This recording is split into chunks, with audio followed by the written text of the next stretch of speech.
morning. I'm still on East Coast time.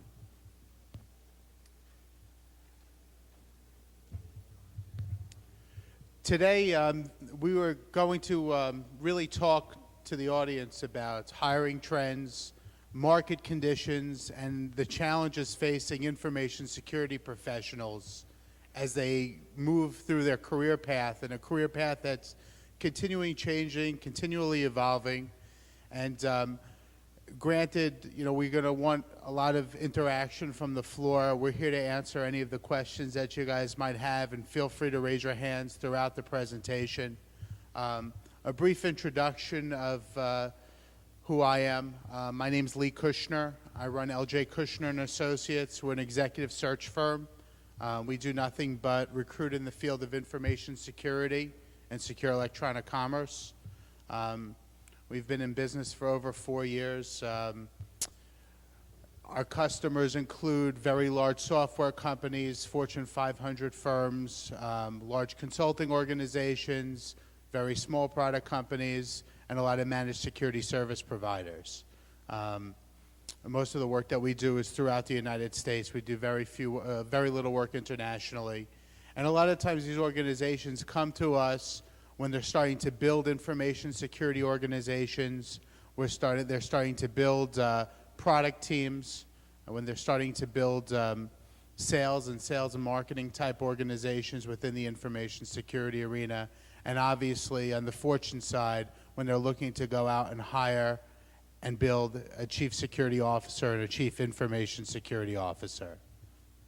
And I want to introduce Fred Rica over here, and Fred could tell you a little bit about himself. Thanks, Lee. Good morning as well. We understand that we're the only thing between you and lunch, so we'll make sure that you're out of here in time to get to the buffet. But I'm Fred Rica. I'm a partner with PricewaterhouseCoopers, a Final Four accounting firm. And my role at PwC is I lead our New York Metro practice, as well as having some responsibility nationally for our threat and vulnerability assessment group. And so I bring an interesting perspective, I think, because on the one hand, I hire lots of IT security professionals. As you might imagine, given the size and scope of what we do, we're always looking for people, and interestingly enough, people are always looking for us. And at the same time, we spend a lot of time helping Fortune 500 companies build their information security functions, and usually what that means is we have to help them define the roles and responsibilities of the types of people that they need, particularly chief security officer type of roles, as well as the people that support him. So I'd like to share with you some observations on the types of people that we like to bring into the consulting world, the types of skills that we look for and we try to nurture, and also talk about what some of the trends are that we see in the private sector, which I think you might be surprised some of the types of skills that our clients are asking us to help them find. One of the things that I think is very important, one of the things I think is very important before, getting into very specific things about, what skills should I have, what's going to make me more marketable, how do I become a chief security officer. I think some of the things that need to be really understood is why our industry is kind of shaped out the way that it is right now. And typically, and I'll use a Big Four firm as an example, when a company goes out and they want to build an accounting or an auditing type practice, they go to the local universities and say, we want to interview all your accounting majors or all your business majors. They set up 100 in a room, they pick the best 20, and they hire them onto their teams. These career paths continue to grow, and what the shape of that career path is that as they keep going into the organization thins out as it gets to the point, and that person will go up to be, they'll start as an accountant, then they'll maybe project manage, then they might be controller of the business unit, then they might be the chief financial officer of a business unit, and then all of a sudden they become the chief financial officer of a company. So you wind up with a pyramid shape. You can almost envision that in your mind. Information security is atypical. You cannot pool all the information security majors in America and get a pool of 100 people to interview and say, I'm going to pick the best 30 to come join my organization. The truth of the matter is that people join the information security profession through a lot of atypical means. A lot of times information security professionals start it, they get involved because it becomes a passion of theirs. They get involved in chat rooms and user rooms, and they start sharing ideas. They come to conferences like DEF CON when they're 16, 17 years old. And they come out and they start learning. They start associating with people, and then they realize, you know what, I can make money at doing this. But when they come in, a lot of times their first position is not because they were recruited off of a college campus. It's because they know somebody who knows somebody who knows somebody who is a Unix systems admin who understands information security. So when people start coming into the market in atypical ways, what you see is that you see a point at the bottom, and that's why there's such a lack of information security professionals coming up into organizations. That's why some of the harder skills, the more technical skills that are required in Fortune organizations are so hard to find. Also, the person who's not coming off of the college campus or with all the pedigrees that Fortune organizations are used to hiring. The information security professional doesn't necessarily fit the mold of what typical HR functions hire into their organizations. And a lot of times the HR organizations have a very difficult time in adjusting the profile of what it is that they're searching for, because a lot of times, and I'm not picking on HR people are our friends, but a lot of times when they go to hire and they go to look, they really go with a checkbox approach. Does the person have a degree? Do they have 6 years of Unix? Do they have 3 years of Java? Do they, whatever it might be. That whole checkbox approach is also one of the reasons that internet searching is not really helpful in information security. How many of you have ever posted a resume on a job board? That's it. Wow, that's few. But anyhow, if an organization is starting to look for, say, Java developers, they go on Monster, type in 6 years Java, boom, they spit out a list of 100 people, they see who qualifies, HR starts calling them, and boom, you have a person. In information security, one of the reasons it's so hard to find talent is that there's so many nuances within the profession. So just because somebody is a strong firewall person or a strong intrusion detection person doesn't necessarily mean that they have all the skills necessary, architecture, anything that really organizations are searching for. So then the challenge gets compounded because you reach a certain point in your career. You're compensated at a certain level. You certainly, if you want to make a move or you want to get into information security, you don't want to take a step back. And then HR looks at you and says, well, you have to be a manager. And I need you, not only do you have to have strong technical skills, but I need you to be able to run a business for me, and I need you to be able to manage a team of, whatever it is, 5, 6, 10 people with varying levels of skills and varying degrees of competency. And on top of all that, you need to be able to take that team and what they do and explain it in terms that the CFO, the CEO, the head of internal audit, whoever it might be, can understand. And so what happens is we see that we get caught up in this kind of no man's land between, do I have to, what do I do to keep my technical skills sharp? But at the same time, if I really want to move up the ladder and if I really want my career to progress, I have to start developing some of these soft skills, which almost inherently means that your technical skills will start to degrade over time. And my experience is, in promoting people throughout my organization, that's been the biggest challenge, is getting them to understand that you're not going to be measured solely on your technical skills anymore. You have to let go of that and start to develop good management and people and communication skills.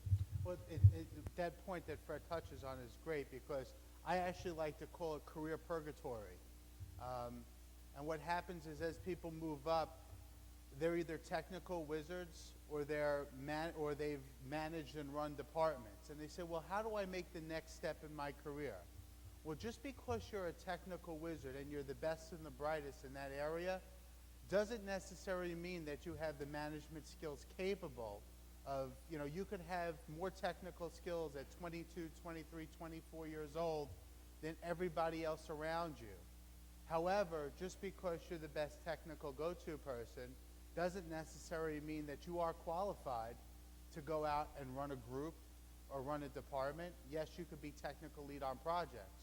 At the same point in time, there are a lot of people that are in this industry that I almost kind of say have been grandfathered in, and it's not really a pun on time or age, but really people who have actually, they started out, they came into the field as it was developing, a lot of policy and procedure work, and one of the things that you ever ask them to do on interviews, you say, tell me about your hands-on technical skills. Well, I don't get involved in that. Well, I've never had anybody not get a job because they were too technical. I've never had that feedback from a customer. So a lot of times people, when they grow their careers, they say, I think it's important, it's a good thing to say, I'm a manager, I'm a director. And they lose touch with the technical aspects of the position. And I think that as people build their career paths, and this is kind of why you have this career purgatory. You have all these technical people who haven't been able to grow their management skills. And you have all these managerial people that have been too darn lazy to keep up with the technical changes in this, in the environment. And if anybody knows anything, starting recruiting in 1996 in this space, I remember if we found a firewall person, it was like hitting lotto. Like firewall, checkpoint, secure computer, Sidewinder, it was great. Now, firewall skills are, a dime a dozen out there.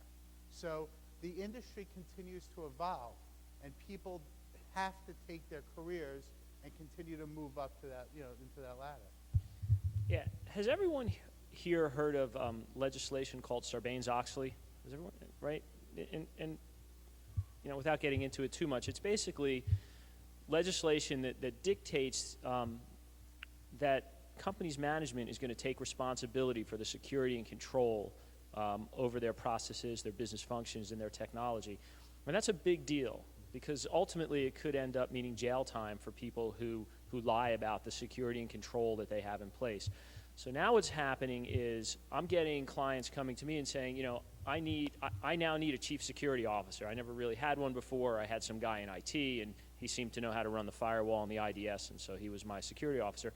Now I need a guy who not only understands the legislative aspects of this, he understands how it relates to my business and my business processes, and then he's got to be a good enough politician and communicator that he can share that information with my board of directors and the CFO and the CEO, because ultimately part of what they're signing off on, they are relying upon the chief security officer to provide them the information they need to make an intelligent decision. That is a far cry from a lot of the work that I've done in my career, and probably a lot of the work that you do right now. We talked about the chief security officer role, and I think that organizations right now, there's been a lot, I don't know how much you guys read, and everybody starts pushing, the chief security officer is the new executive position, and everybody's hiring one, and I'm sure you get news blurbs that say, 30% of organizations have a chief security officer, whatever those numbers are. Well, the truth of the matter is that even if somebody is going out and hiring somebody as a chief security officer, one of the challenges that this industry continues to face is that regardless of the legislation that's out there, whether it's Sarbanes-Oxley, whether it's the California law the California state law that passed, HIPAA, Gramm-Leach-Bliley, all those things, until there's enforcement of those laws, until people really start getting punished and people go to jail and people pay fines, what you're going to see, and it's still an undercurrent. Gartner said that security makes up about 6% of IT budgets, 5 or 6% of IT budgets. And if you think about how low that number is, what that should be telling everybody, and that 6% is headcount, software, training, admin, the whole 9 yards. What that should be telling people is that boards of directors of these large companies very few and far between of them are really taking information security as seriously as we'd like to think that they would. And one of the key reasons behind that is that there is not any accountability, or at least public accountability, for not investing money in information security. And because shadowed with the economic times that we've faced in the past 2.5 years, what you also see is that unless you can really clearly define a return on investment, people are pushing security kind of off to the side and are looking at different, more cost-effective ways of how do we handle information security? Do we have to add headcount? Do we go out to the consulting firms? 3 years ago when these managed security service providers are coming out, I have a friend of mine that's a chief security officer at a Fortune financial services institution, and he made a very interesting comment to me. He said, Lee, he goes, what do you think the total venture capital commitment is to all these managed security service providers that are out there? And I said, I don't know, about $350 million. He said, call it $500 million. He said, Lee, he said, if I go out and I retain one of these firms to do my security, something happens, and I have a story on the Wall Street Journal, on the front page of the Wall Street Journal. How much do you think that's going to cost my organization? I said, it's got to be more than $500 million. He said, exactly. 2 weeks ago, I get a phone call from the same guy calling me up and saying, what do you think of these 3 managed security service providers? What kind of people do they hire?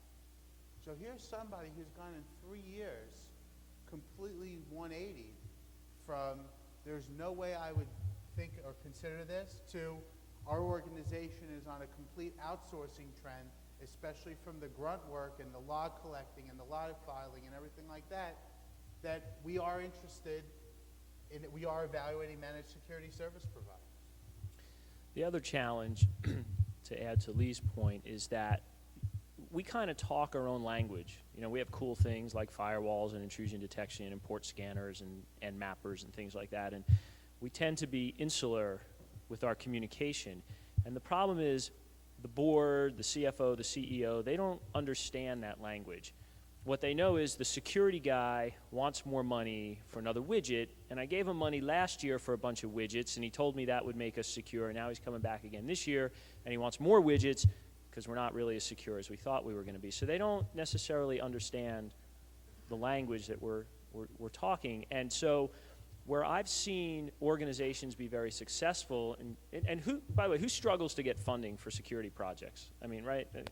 It's a big problem. And where I've seen organizations be successful, and I'm working with one right now that is going to be very successful, is they've learned to get away from talking about widgets, and they've started to talk about not necessarily return on investment, which is a good thing if you can figure it out. I still haven't figured out how that works. But if you can start to tie what you're doing to the organization's business objectives, what are the 5 things my company wants to accomplish this year? And then in order to do that, what do we need from a security perspective to make that happen? And one area where PwC has been very successful is selling identity management solutions to some of our larger, Fortune 10 type of clients. And we never go in and talk about firewalls and LDAPs and directory structures. There's never the conversation goes like this. You want an employee self-service portal, and you think that's going to save you $10 million a year if your employees can, get their payroll, their pay stub online and change their benefits, and if they have a self-service portal. Well, in order to do that, you need security to make sure that employee A can't see employees in B's, information or vice versa. And that's pretty much where the conversation stops, because we can do that for you. We know how to build that, and this is what it's going to cost you, but, it's going to cost you $2 million, but you're going to save $10 million over the next 2 years, and that's the end of the conversation. And we're done, and we move on and we can do the work because we've tied it to a business objective, having an employee self-service portal. We've tied it to how much money they're going to save, and we've gotten out of the realm of widgets. We're not talking about firewalls, we're not talking about servers, we're not talking about LDAPs anymore. And that's a big challenge. I see a lot of security officers that I work with struggle because they can't make that leap from how do I get from widgets to how do I get to being tied to my organization's business objectives. And so what happens is when we start to help clients to find chief security officers, a lot of times we're not looking for people who've grown up in information security, or we're looking for people who understand the business, understand business process, understand how to communicate with senior executives. The technologies of the, that's almost easy compared to the other half, being able to communicate how all that technology is going to help our company achieve its business objectives. And people who develop those skills, who can make that leap, I think in the next 4 or 5 years are going to find a lot of opportunities are going to open up for them. One of the things that, I agree with a lot of the things that Fred says is that, understand, one of the more disheartening things about people growing their careers, that logjam of people who are looking for that next step in their career, they go up for a job and they say, well, who got the position? Well, they gave it to somebody else. It was the general counsel, somebody from the legal counsel or general counsel got the chief security officer position, or somebody from the government, or somebody from the Army, or somebody from non-industry. One of the hardest things about looking for chief security officers and working with customers who are trying to search for the position is really putting together a definition that coincides with what it is that they want to do. A lot of times that position description writing or brainstorming session that you go through with a customer when they're looking for that position is quite intensive. And some of the things that come out of their mouths, you wouldn't think that were important. Sometimes they ask for people with legal backgrounds, and that'll probably squash out about 98.5% of the information security professionals out there. Some people are looking for folks, that have experience in international markets and international laws and import-export laws, those types of things. So you see so many different angles for searching for this type of position. It almost becomes very difficult for you guys to say, well, I want to become a chief security officer one day. What do I have to do to become one? And unfortunately, there really is not a clear answer that says, hey, if you do A, B, C, D, E, F, and G, you're going to become the chief security. You'll be qualified to be a chief security officer. I mean, one of the things that's kind of funny is that I think some of the best chief security officers will come from consultative type backgrounds because they're used to selling the function, they're used to dealing with the different business units, the whole 9 yards. The first thing that out of people's mouths in Fortune organizations, they say, I don't want somebody from consulting, I want somebody from industry. And it boggles my mind. You had a question? Yeah, I have a question. Do you see the trend of separation between security and information technology, or the merging? In many ways, from my point of view, security should be a subspecialty of information technology, and your CIO, CSO should need both those skills. But it sounds like you've got more information. What's your take? The question was, do we see some separation between security function and the IT function? And it's interesting. I spent a couple hours with the CFO of a big payroll company debating this very topic with him. And as counterintuitive as it may sound, I think the trend, Fred Rica's opinion, the trend is going to be to move that function out of IT and more back into the business. And I think there's two reasons for that. One is IT controls the IT money. And if the security guy is asking for more money or more resources and the IT guy doesn't necessarily want to let that get in the way of what he's doing, right there you're going to have conflict, you're going to have friction, it's going to be hard to be successful. But if you move it back out toward the business, and if you think back to what I said earlier about aligning the security objectives with the business, I think it becomes an easier sell. I think the funding becomes easier to get. And so I think enlightened organizations are going to get away from having the security function inside of IT and put it someplace else like the CFO organization.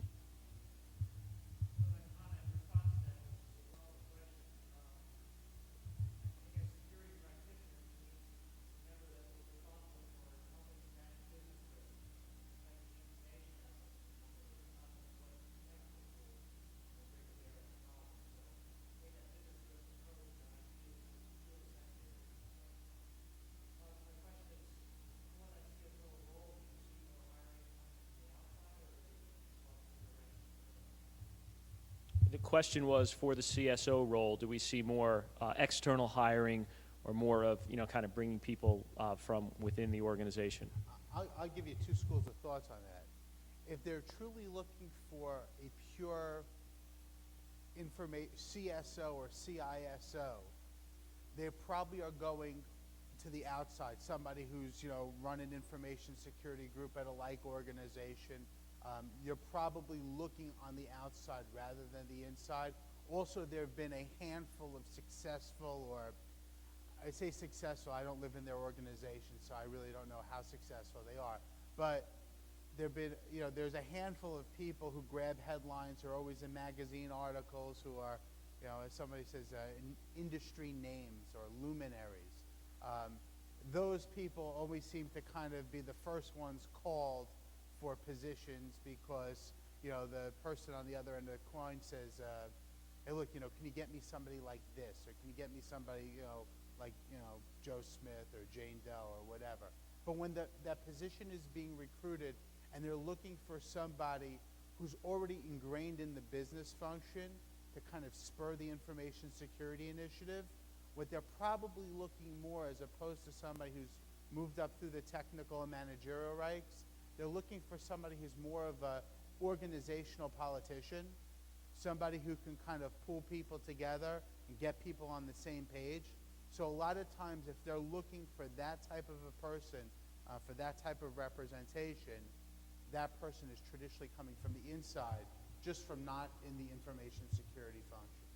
Yeah, I'll just add one comment to that. In a couple of organizations that I've worked with, where they've gone outside and they've chosen to bring someone from the outside in, and it's worked very well. And the reason it's worked well, and back to this meeting I had with this guy last week, he was talking about an internal candidate that he wanted to kind of elevate to a CSO type of position. When he was a guy, he was in IT, and he was sort of the security guy, because he knew more about security than anybody else, and he kind of kept a couple things up and running. But when I asked how he was viewed within the organization, the answer came back, well, he's just really viewed as a whistleblower.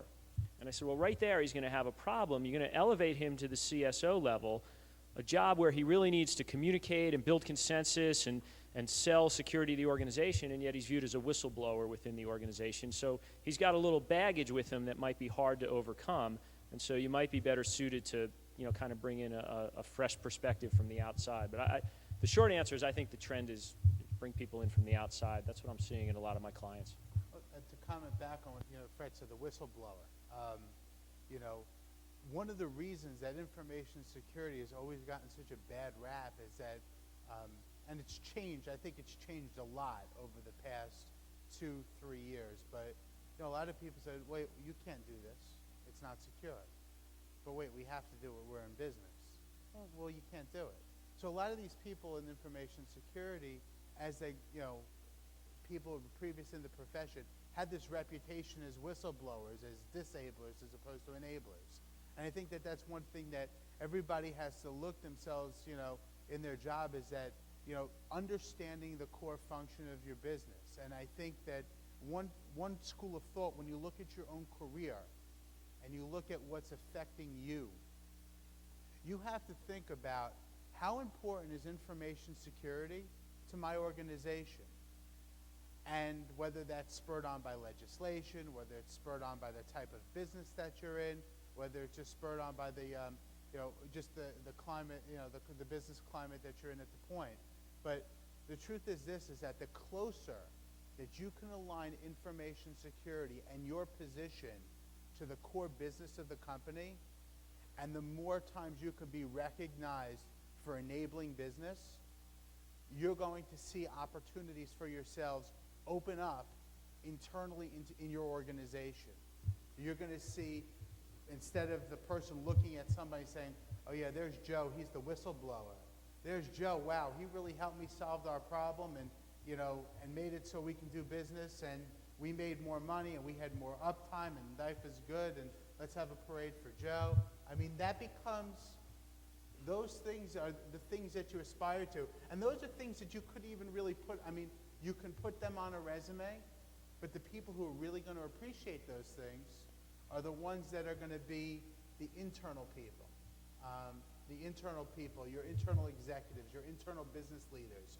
They're the ones that are going to be the first ones to say attaboy, and when opportunities do come up, they're going to wind up pushing you that way. So Lee makes a good point. And there was this guy, his name was Harvey McKay, and he wrote a couple of popular business books in the 80s. What They Don't Teach You at the Harvard Business School was one of his books.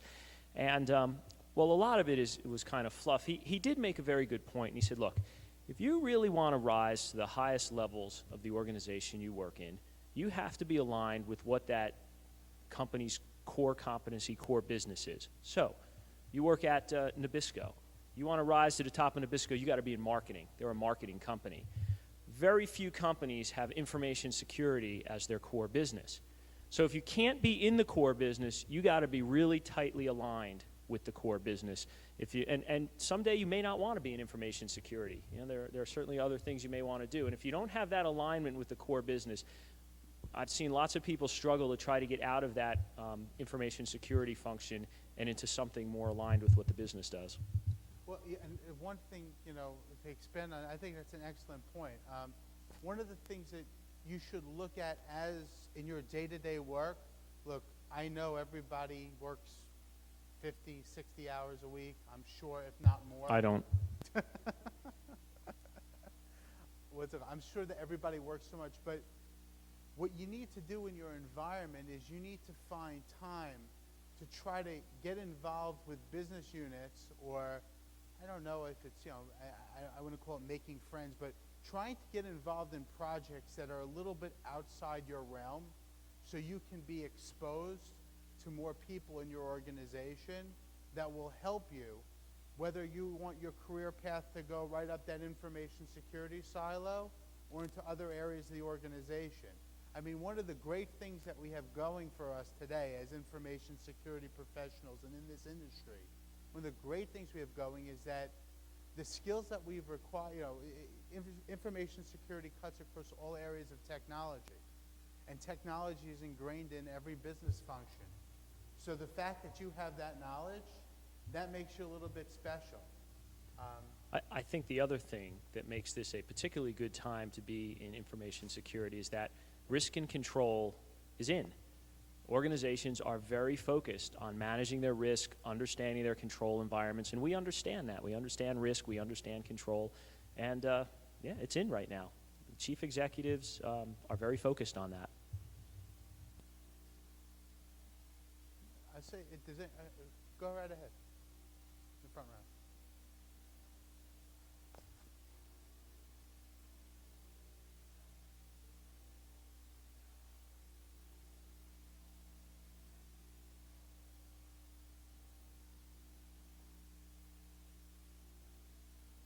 The question is, how do you benchmark and how do you matrix?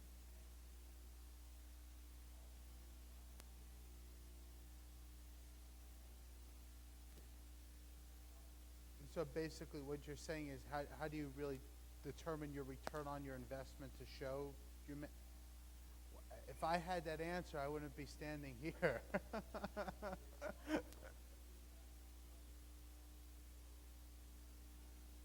Well, I think that, you know, the way that you can do it, I mean, the way that you can really illustrate, you know, what it is you've done, I think that, you know, you really have to make yourself visible at the right times and invisible at the wrong times.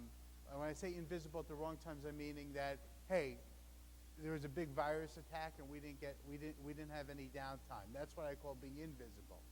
But when I talk about being visible, is saying, you know, coming to the rescue, you guys have different projects and say, well, look, how, you know, what do you know, have we thought about information security? Well, this is the way I can help you make it easier. My team can make it easier for you, business leader. I know it's a recurring theme, but I think it's also important where, you know, you make sure that you become visible in a good way in your organization, and they look at you and say, wow, the Chief Information Security Officer, Director of Information Security, they really pulled through on this. I didn't even think of this, and if we had that exposure, we could have jeopardized our business. We could have jeopardized our customers. We could jeopardize our reputation. Yeah. You know? Yeah, if you can get in a position where people are saying, hey, the information security guys really helped us roll out this, employee self-service portal that's saving us $10 million a year. I mean, that's the kind of stuff you want to be aligned with. Unfortunately, it's a little tricky. You can't just measure that by putting some variables into a spreadsheet. There's a question in the back.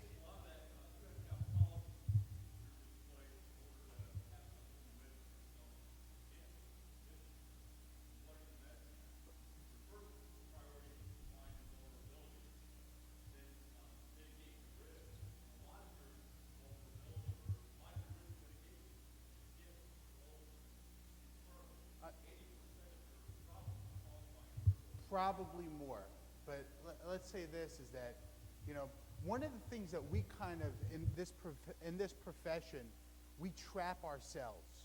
We start saying, we start quoting things from information security professional. These are our policies that we created, so we're really benchmarking this against ourselves. It's like we're grading our own tests. I mean, which is fine, but what I'm saying to you is this: is that you have to grade yourself by their tests. You have to grade yourselves by the tests that they put forth to you. It's almost like this. People talk to me, they come up to me and they say, Lee, I really feel that I'm underpaid. I really feel that I deserve more. I know what the market is earning. I saw this SANS survey, this Information Security Magazine survey, this CSO survey. You know what kind of survey you need to show them? You need to show them something in Fortune, something in the Wall Street Journal, something on the New York Times, something on the CIO. You have to communicate where they read.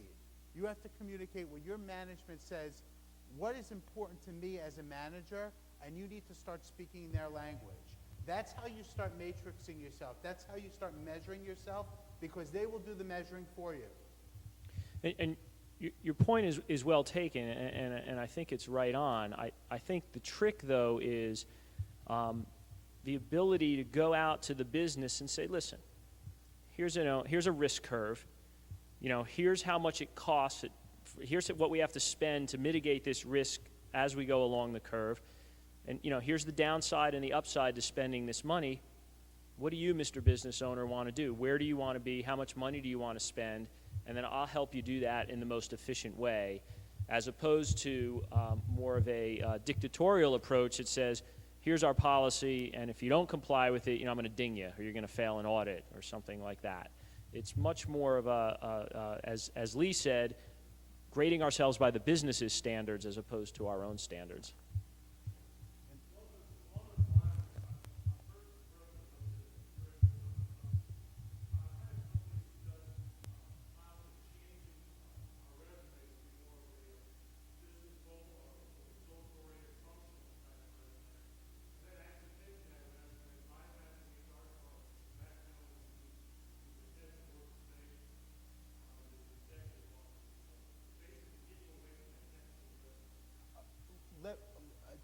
Speak on resumes. I see thousands of them. I think that it's very good when you write a resume that you include and you start incorporating results. The first thing that I look at a resume, the first thing that grabs anybody's attention, whether they're hiring a technical position, like if Fred's hiring people for his consulting services business unit, yes, he's going to look at tech. The first thing he's going to look at is say, what type of level of customer interaction has this person had? Can I take this person and put them in front of all my Fortune 50 type customers? Do they have the pedigree? Do they have the look? Do they have the feel? Do they have everything that goes into, and you can't, on the resume, it talks about results. You want to talk about customer serves, projects led, engagements won, and that's for a consulting organization. But for an internal technical position or a chief security director, you want to really focus on results. Results is the key. Also, whether it takes you 1 page, 2 pages, 3 pages, it doesn't matter. But you need to put together your results. The results are the most important thing. And as far as the process is concerned, let's say this. Every time we go to work with a Fortune organization, I'll walk you exactly through the process. It's really kind of funny.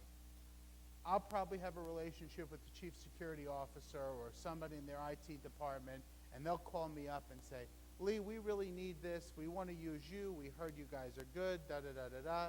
Sign up, great. We start talking about the position. And they say, only one more thing, Lee. I need you to work with this person in human resources. They're really going to be your primary point of contact. So I'm like, okay, this is great. The chief security officer is saying, I need 2 or 3 people. They need these skill sets. We're right on the same page. This is wonderful. I go back to the HR person. The HR person starts reading me. This is how we do things here. You send this to me. If I think it's good, I will phone screen that person for 30 minutes. Then I will then send the resume to the chief security officer for their review. If they're interested, or if my phone conversation notes come back negative, there will be no other interview. And then I get back on the phone with the chief security officer. I don't know if we can work with you. And then they kind of have a sit down, and whatever happens, happens. But the truth of the matter is that you can't circumvent that process, because HR is queen bee in those organizations. So if you're interested in a position, this is what you kind of have to do. You see there's a posting. You know that there's a job that exists. Send your resume to the HR person. Instead of just sending it on the internet, follow up with a hard copy. Follow up with a hard copy. People have to kind of open their mail. It's just the way it kind of goes. And they get they're working on tons of different jobs. And the emails just kind of run together. And this is, information security. This search might be one of 15, 20 searches that she's working on anyway. So it doesn't really matter there. But then after you submit, and let's say you get no response for 3 or 4 weeks, what you do is you get on the phone, call the HR person, say, I submitted my resume. I wonder if, we'd spend some time. If they don't respond to you, which they probably will not, what you need to do is get on the phone, call the chief security officer, figure out, do a little bit of social engineering on your own, find out who that person is, get on the phone and say, look, I wanted to talk to you. I submitted my resume to your organization about 10 days ago. I wanted to go through your process because I respect the fact that your company has processes. However, I've gotten no response, and I definitely believe that I can help you. I'd like to spend 15 minutes on the phone with you just to talk to you about what it is that I believe I can bring to your organization. I will do my call on your schedule. You let me know. So right then, you're showing that prospective employer, you're showing them that you understand process, you're showing them initiative, and you're showing them flexibility. And you're doing that in a very, very professional manner. And you know what? Then it's up to you. You got to get in the door. And I think in this market, people rely on the internet. People rely on recruiters. They quit relying on themselves. I hear people call me up all the time. Well, I just got laid off, and all I did today was fire off 80 resumes. Well, look, it's the same type of thought process that you put into hitting send 80 times on your, what's even better yet is sometimes they don't send 80 different emails. They send one email to 80 different addresses. So people call us up, and when they send it to a recruiter, it's all the recruiters that they send it to. So why didn't you call me back? I said, look, I figured I'd wait for the other 13 recruiters to call you back before we did. Well, why? Well, because if you don't think much about working with me, why should we think that much about working together with you? And that's, so, you're going to get out of it what you put into it. And I'm going to tell you, there's tons of clutter out there. And resumes alone, keywords, all that stuff, not getting the job done in this market. It's too competitive. It's too competitive. There are too many people who have done that job before that are not working today and will do it for less than they were earning beforehand because they went from earning 150, 180 to zero. And they got mortgages, they got car payments, they got college tuitions, they got everything to worry about. So it's very competitive, and you have to differentiate yourself. That's the most important thing I can. If you leave here with one thing, you need to differentiate yourselves internally, and you need to differentiate yourselves externally. Look for different things to do. Look for conferences to present at. Look for different things, organizations to be a part of. Do things within your organization. Make yourself more visible so it benefits you. Yes, sir.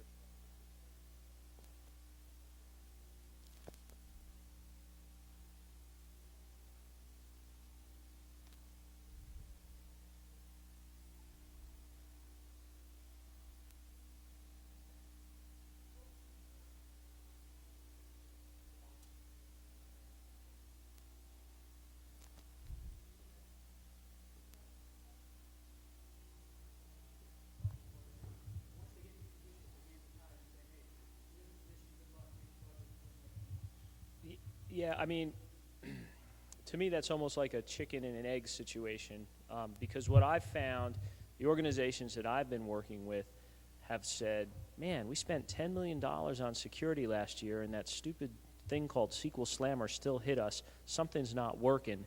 And they've taken a step back, and they haven't really done it in the context of my budget or how much more or less I want to spend. They've looked at what they've spent, and they said, have I really gotten $10 million worth of value out of that? And if they think the answer is no, they're looking to bring someone in to figure out, how to spend it better, smarter, more efficiently. So that's the experience that I've had over the last, I'd say, 12 to 18 months. What I've seen is that when organizations are recruiting for chief security officers, a lot of times one of the most important things that chief security officer will negotiate as they're doing their salary is what the budget's going to be. And I'm not saying that they can negotiate it effectively. They're not even a member of the organization. But that's part of, that's probably one of the main reasons that people don't take those jobs, is because they realize that they're going to walk into a situation where they're going to wind up with a bullseye on their back. So I think that, if you are interviewing for those types of positions, I think it's clear that throughout, and if you interview for a chief security officer position, you will interview with a lot of people that have some very significant decision-making authority, and you should ask them the same question. What do you think the budget is going to be for this year and the next year? And if those answers are all over the board, your red flag should go up very quickly. It should go up very quickly. Because budgets will ultimately, budgets mean two things, three things. Number one, first of all, budgets determine how serious your organization is about about security.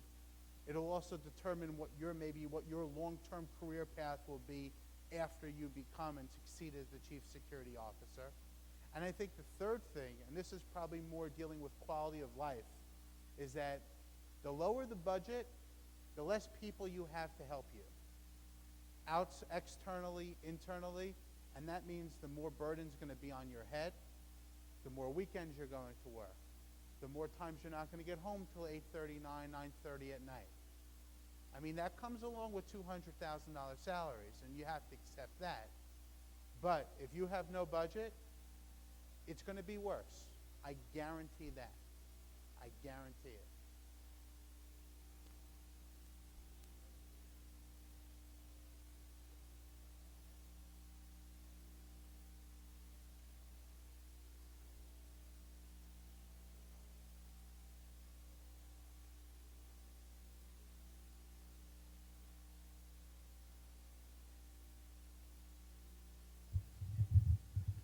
Yeah, you've got that, the old, definition of a consultant, the guy who borrows your watch to tell you what time it is. And so there's a bit of a bias that you talk a good game, but you really haven't done anything, right? And so where I've seen people be successful is exactly what Lee had said earlier, is, you got to show. I helped my client save $10 million because I implemented an identity management solution.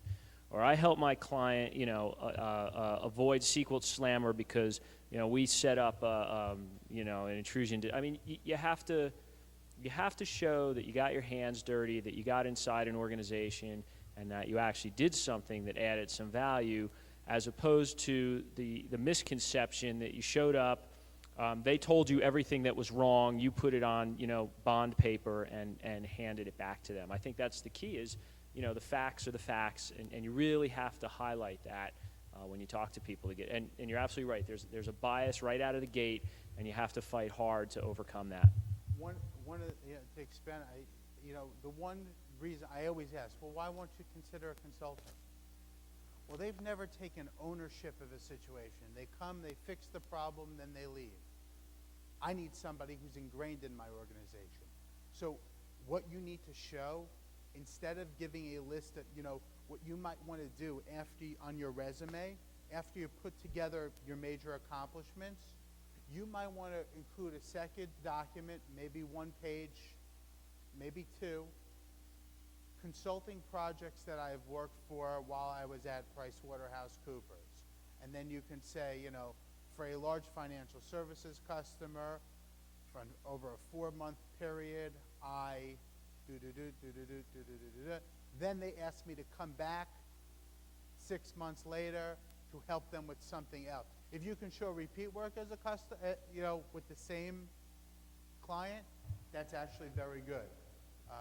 It shows that you have more of a little bit more of a tie than, one of these guys that comes in, does some, A&P work and, checks out of Dodge and comes back a year later to do the same thing. I've always been impressed okay, so I'm obviously looking for consultants, but I've always been impressed when I see people who do, one guy had a thing, he said something like, examples of solving complex business problems. And then he had like 5 or 6 paragraphs about projects that he had done. And, one was he had saved a company $1 million by, reevaluating some encryption thing that they were doing. And he talked about how, examples of solving complex business problems. He had 5 or 6 of them listed there. And I thought, man, this is pretty impressive. Go ahead.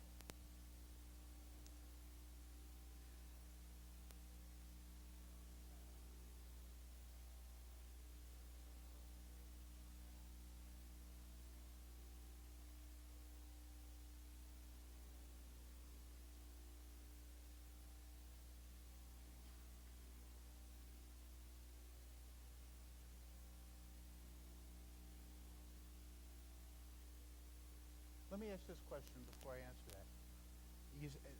We have very interesting titles in our industry. When you say a senior security analyst, how many years of experience are you talking about with like a person? Comp range?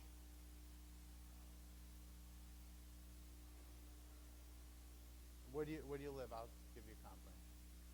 Where are you from? Where are you originally? Where are you from? Where's your organization based? Not your name. Yeah, where are you based? In California? You're probably somewhere, 75 to 90, 75 to 95 in that range, depending. The one thing I would tell you, because you're looking for somebody with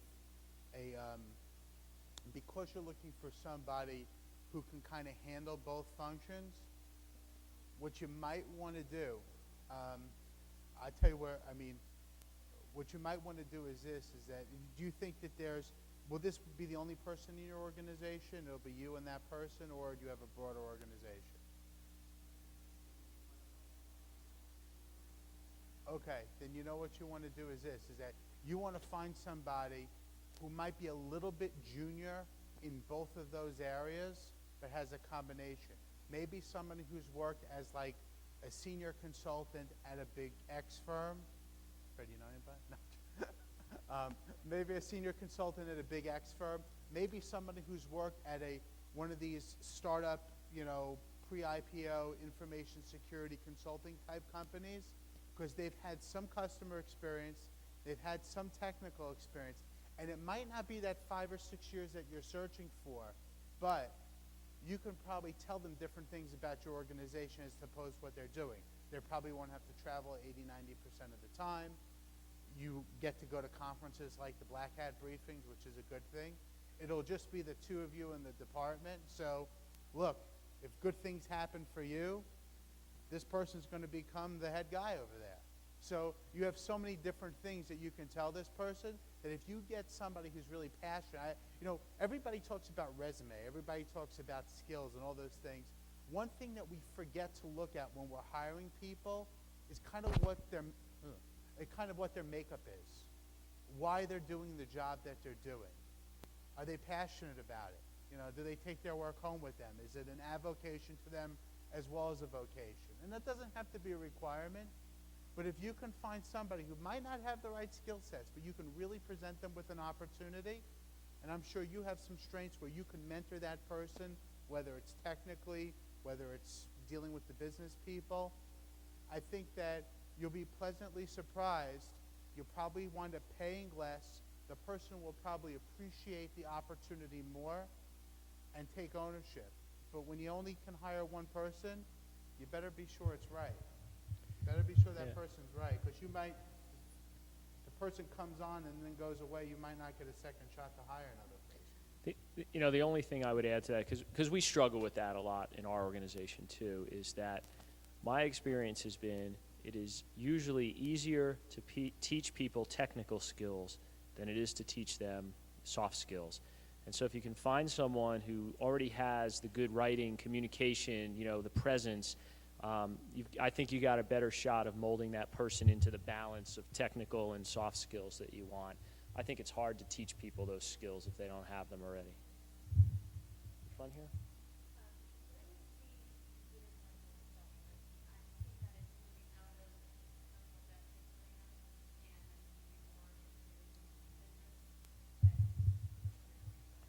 The question was where do we see computer forensics going?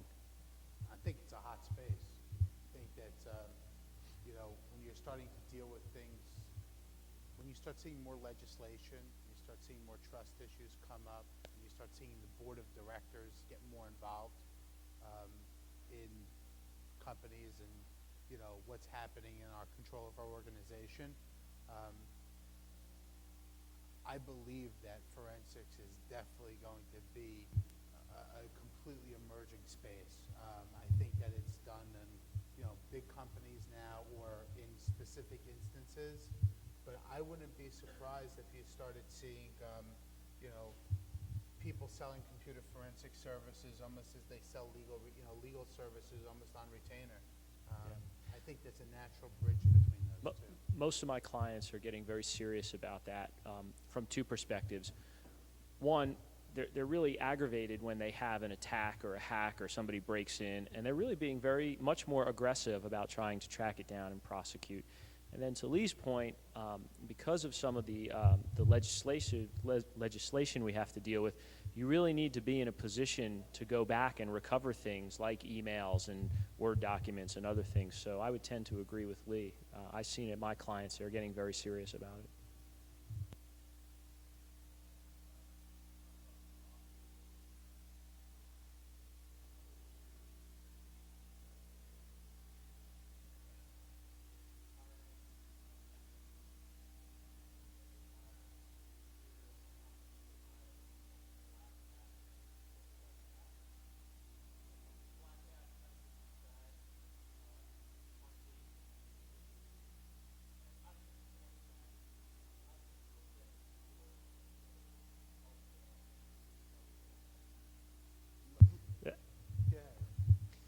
That is an enormous, at least in my opinion, an enormously complex question with an equally complex answer that we could spend a lot of time debating the merits of. I will say this, though. You have to look at it from a risk-reward perspective. In other words, am I taking a certain amount of risk by hiring a person with questionable credentials, and is the reward I'm going to get for that worth the risk that I might be taking? And then the next question you have to say is, how comfortable do I feel presenting this person to my clients or to my board or to my boss? And then at that point, you just have to make a decision whether or not you think the skills that person is bringing to the table are worth whatever potential downside you might have to that. I mean, I think that's the simplest way to look at it. Let's answer. I think a lot of the things that you say, how does somebody define a black hat? Someone, define. I always believe in my own mind is that how I define people that we won't work or we won't represent because they represent liability issues to my company, is that we won't represent people who have been convicted of a computer-related felony.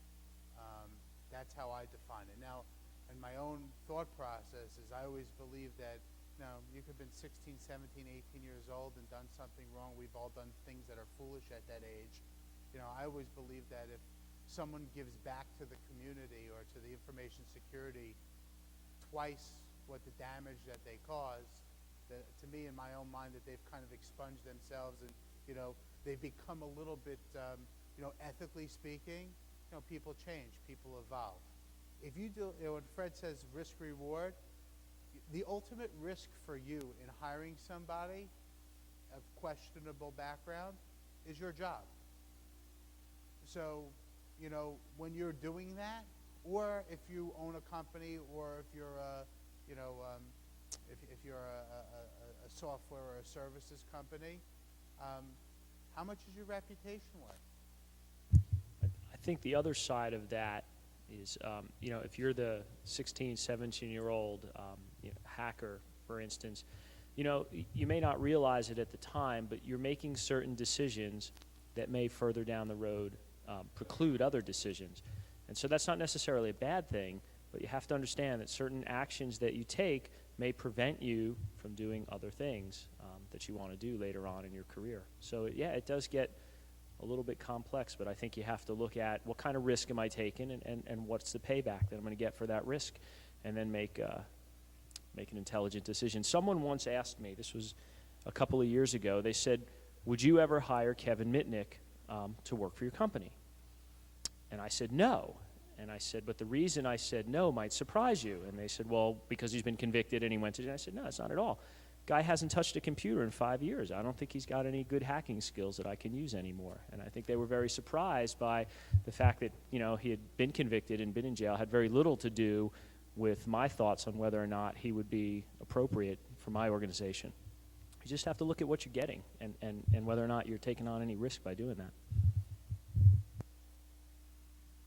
Go ahead.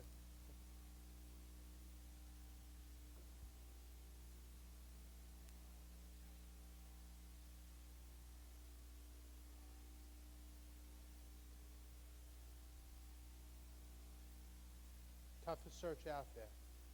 Toughest search out there. You know what the problem is when you have the people with the job, with those technical skills, they don't have the security skills. And when you have the people with the security skills, they've been to a couple training classes, but they really don't have those. Because the reason, and I'll tell you the reason why that hasn't happened yet, is that because information security departments, you must work in an organization that's very proactive when it comes down to information security. It really sounds like it. Because most organizations can't afford to have a person, he's talking about being able to hire one security analyst, and you're talking about being able to hire one of the most specialized skill sets that are out there. I mean, right there is a tremendous, how many people are in your security organization, sir? 4. And you can hire, that's very interesting. I mean, that's very proactive. That's one of the reasons a lot of these, the consulting firms have done very well, is that, all these folks are kind of hoarded in 4 or 5 firms that kind of do this well. And there are also a lot of independent consultants, that are floating around. Web application security. You're talking about like web application security, penetration testing, and reverse engineering, secure code reviews. The hottest skill on the market. Can't you just run AppScan to do that?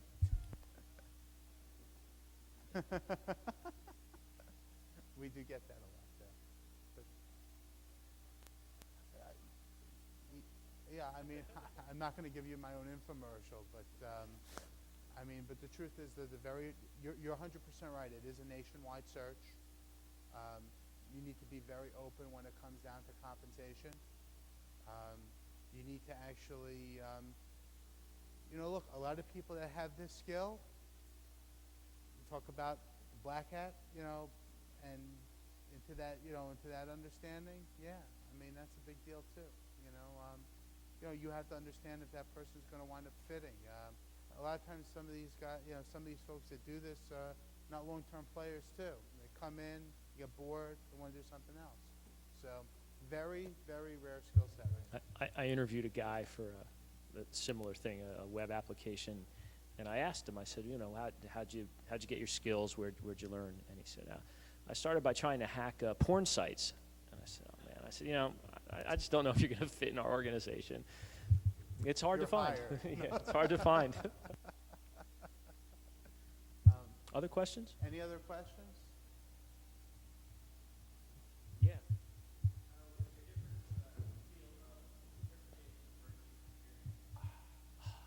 I thought we were going to make it without a certification question. There's no substitute for experience. I don't want to get on a soapbox because I'm sure people hold certain certifications that are out there, but I think one of the things, to answer your question, experience is key. I can always get over certification issues with my customers as opposed to experience issues. So, I mean, I can always say, well, the guy, the person has great skills, but they're not a CISSP like you asked for, but they're qualified. If you sponsor them, they'll wind up taking the test. Person's just been too busy to get it. A lot of the best people, I say a lot of the best people, I gotta be careful what I say. There are a lot of great people that are uncertified. They might be certifiable, but they're uncertified. So, I mean, when it comes down to it, is that I don't use that as a benchmark. I do think this, and I'll use this to be my little soapbox, is that when the CISSP has grown from, when I started in 1997, a couple hundred people to 12, 13,000 people. They had a 15-year-old take the test and pass it. I mean, that's not policing your certification. As an industry, people are watering down that certification, and we don't even realize it. And that's the big thing. And if anybody here is a CISSP, I think it's your duty to go to the organization that you paid money to, that you took classes for, that you passed the test with, that you hold that certification, that you take continuing educational credits for, that you go back to them and say, I want my certification to mean more. And the truth is, it's a checkbox. It's like an MCSE. And it's not, might be opening a door on a keyword search, but that's it. That's it. I mean, the only thing I would add to that is, look, I think that if you take the time to go and get a certification, I mean, I think that's indicative of how serious you take your career and your passion for what we do. But at the end of the day, I'll always take a guy with experience over a guy with certification. So I view it as it's a nice to have, but you know, I want to see, you know, the dirty hands. I want to see that the guy's done some stuff.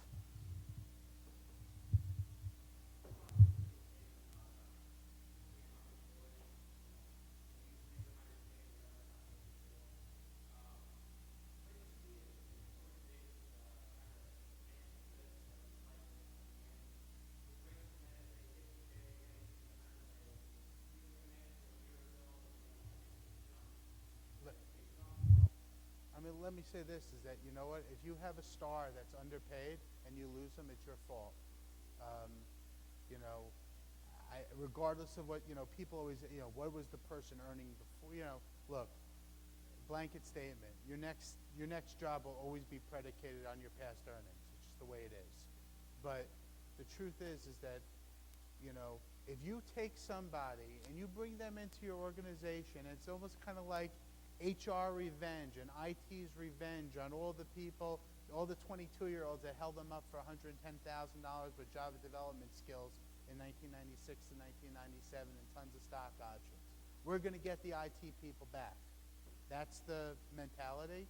But the truth is this, is that if you have somebody in your organization that's underpaid and they're valuable, you're doing yourself a disservice.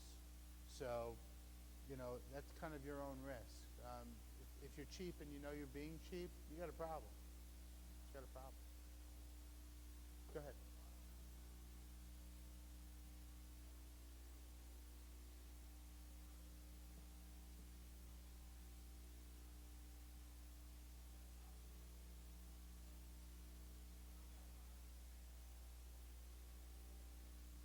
I wish them well. I'm not the place to go to for that. I mean, it's very simple, and you know what? And I would, if we did do a search like that, I wouldn't guarantee the person. I would guarantee everybody. So. I mean, put yourself in that guy's position for a minute too, because when you do that, and when you do that, the guy comes on board. He knows he's underpaid, but he needs the job. What's he going to spend the next year doing? Is he going to spend the next year, you know, helping you build information security, or is he going to spend the next year trying to find his next job? You know, you're also doing this, you know, and I think organizations have a horrible way of doing it. Maybe it is a little bit of a revenge factor. But, you know, you break somebody's spirit when you just undervalue them. I mean, that's just, I mean, it's just a little bit demeaning. You know, I have people call me up that I know that have been out of work for a while, and they're good people with great skills. They're just in very weird locations. And maybe they got a, you know, maybe they jumped on the opportunity bus a too many times during the boom and the tech bubble. But you listen to these people talk. And I have a guy who I know really, really well, CTO of a software company that did pretty well, earning about, I don't know, $120,000, $130,000 with a bunch of options and stuff like that. One of my customers who had interviewed him and then he couldn't relocate for them sends me an email saying that his resume is on Monster. He's willing to accept $80,000. And my customer says, "Wow, you think he can come work with us and stay where he is for $80,000?" I said, "I won't do that to him." I said, "I just won't." You can't do that to people. One of the things I just kind of lead in is that whether you're hiring people or you're working for a company, the one thing everybody needs to remember is that at the end of the day, you don't work for the company.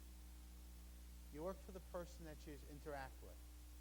And if you're managing people, you should treat them like you would want to be treated, and vice versa.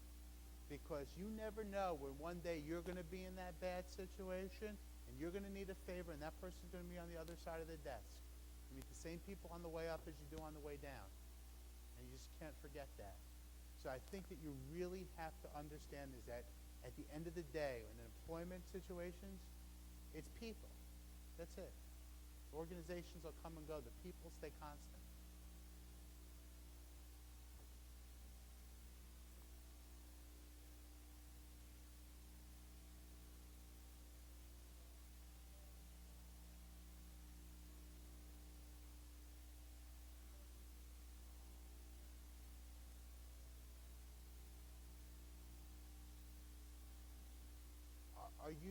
I'm trying to understand the question. Do you mean that like a person who's working as an independent consultant and has, okay. So how much information security experience is significant?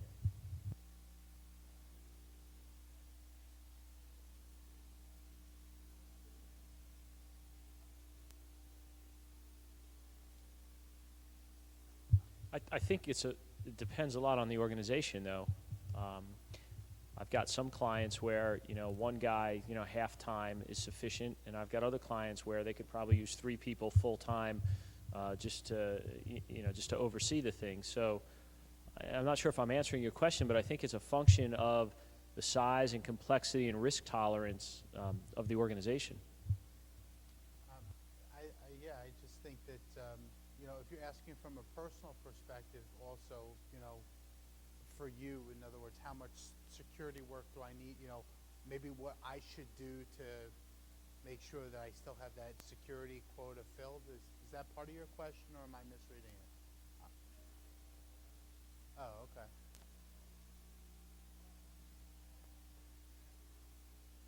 Understand.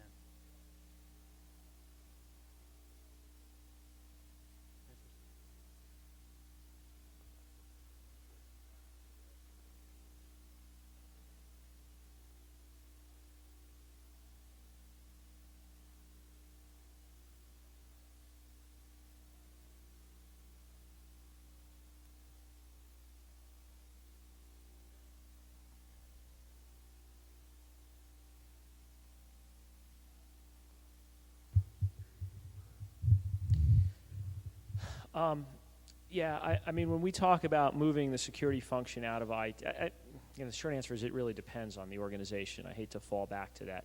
But when we talk about moving, at least when I talk about moving security out of IT, I'm talking about, driving the vision, driving the budget, just driving the overall strategy for the overall security strategy of the organization. Where you do ID administration or firewall logging, I mean, every company's different, and yeah, for the most part, that's probably best suited to sit inside of IT because you need to understand the devices that you're interacting with in order to do that. When you start talking about how that interacts with the strategy and the vision, that's when you want to start to get that, I think, away from the IT realm. I also think that, as some of this managed security services technology, I think that you'll see a trend maybe a little bit more to outsourcing some of the quote-unquote grunt work functions, the log analysis, I think that you'll see somewhat of a trend to do that, to outsource the day-to-day tasks and to keep the strategy, architecture, and implementation type tasks, as corporate functions, and to outsource the other type of functions.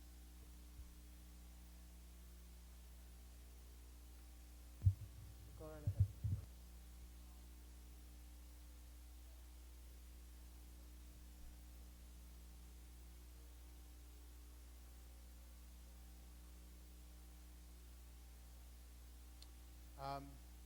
The one trend that I'll tell you,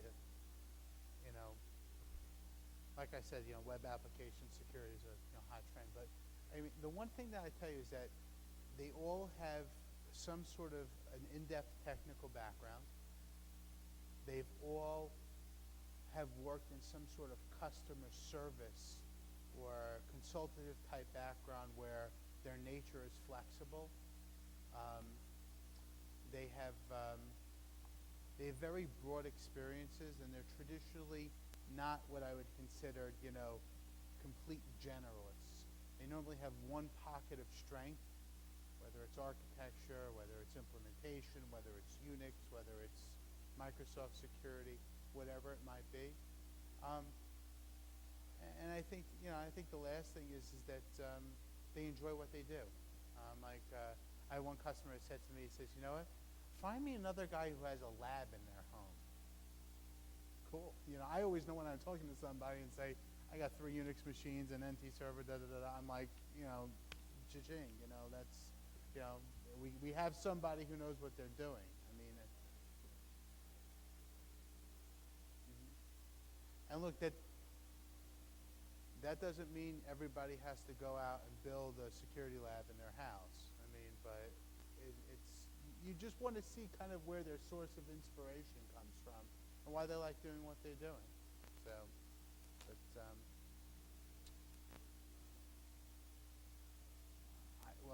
I've been doing.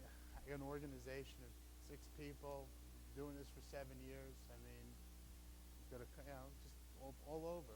They're just there. I mean, they're all out there. It's so funny because this is an industry where there's so many good people that are out there, just kind of matching them up as to what they're looking for, what they want. It's completely different.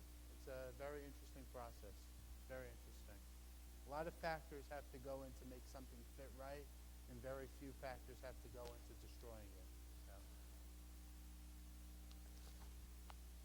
Well, I think with that, we promised we'd get you guys out of here in time for lunch. So on behalf of Lee and myself, I'd like to thank you for coming. Thanks for your participation. It certainly makes things a lot easier for us. And I think both of us will be around for a few minutes if you have any other questions. Thank you. Thank you.